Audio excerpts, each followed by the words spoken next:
मुंबई महानगरपालिकेतील बाजीराव देशपांडे मार्ग ते रफीनगर नाल्यापर्यंत शिवाजीनगर मार्ग क्रमांक 4 या रस्त्याला शहीद टिपू सुलतान असे नामकरण करण्याचा प्रस्ताव डिसेंबर 2013 साली भारतीय जनता पक्षाच्या एका समितीने सादर केला.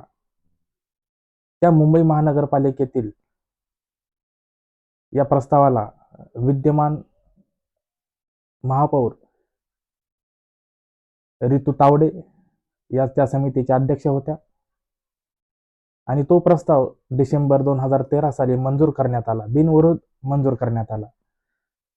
त्या प्रस्तावाला मुंबई भाजपाचे अध्यक्ष अमित साटम यांनी अनुमोदन दिलं. मग असं असताना हर्षवर्धन सपकाळ जे महाराष्ट्र प्रदेश काँग्रेसचे अध्यक्ष आहेत, त्यांच्या एका वक्तव्याला धचा मा करून, वक्तव्याचा विपर्यास करून एवढा मोठा वादंग निर्माण केला, प्रक्षोभक आंदोलन केलं, हिंसक आंदोलन केलं. त्याचा जाहीर निषेध माननीय मुख्यमंत्री यांनी आपल्या गुंडांना आवरावं.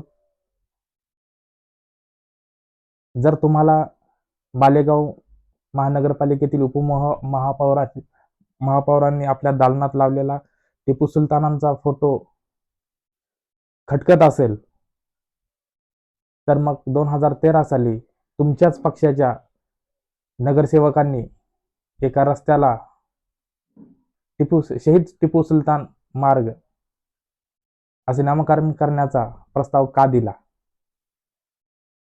याबाबत तुम्हाला खेद वाटत नाही का?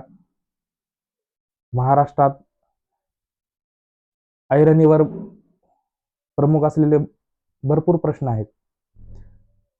6 महिन्यापूर्वी झालेल्या अतिवृष्टीधार शेतकऱ्यांना तुम्ही आतापर्यंत एक पैही देऊ शकलेला नाहीत. महिला अत्याचारामध्ये भरघोस वाढ होताना दिसते. बेटी बचाओ बेटी पढाओ हे फक्त कागदोपत्रीच आपल्याला दिसतंय. महाराष्ट्रातल्या तरुणांच्या हाती रोजगार नाही. दावोसला जाऊन तुम्ही मोठमोठ्या गप्पा मारून आलात, एवढे 1000 कोटीने गुंतवणूक झाली, पण प्रत्यक्षात त्याचा काही दाखला मिळत नाही. रुपयाचं अवमूल्यन दिवसेंदिवस होते आहे. म्हणजे असे नानाविध प्रश्न आहेत. प्रदूषणाचा मुद्दा ऐरणीवर आलेला आहे. मुंबई, पुणे, दिल्ली सारख्या मेट्रो सिटीजमध्ये हवेचा निर्देशांक 200-300 पार कधीच करून बसलेला आहे. आरोग्याचे प्रश्न तर व्हेंटिलेटरवरच आहेत. म्हणजे चहूबाजूंनी महाराष्ट्राच्या इतिहासामध्ये इतक्या मोठ्या प्रमाणात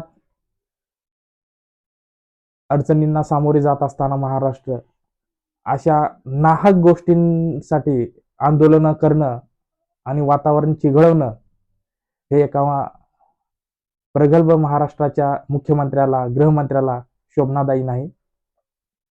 त्यामुळे त्वरित आपल्या माणसांना आपण आवर घालावा.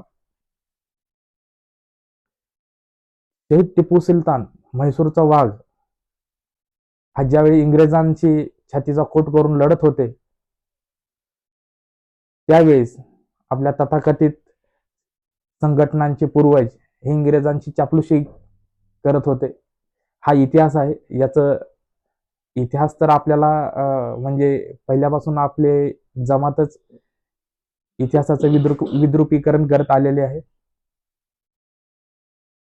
त्यामुळे कृपा करून इतिहास हा पुसण्यासाठी नसतो, तर तो शिकण्यासाठी असतो, त्याचं अवलोकन करण्यासाठी असतो आणि वर्तमान घडवण्यासाठी असतो. याचं भान ठेवा आणि महाराष्ट्राच्या प्रमुख प्रश्नांकडे लक्ष द्या. आपण राज्याचे कर्तेधर्ते आहात, प्रमुख आहात. यातून आत्मपरीक्षण कराल ही अपेक्षा. धन्यवाद.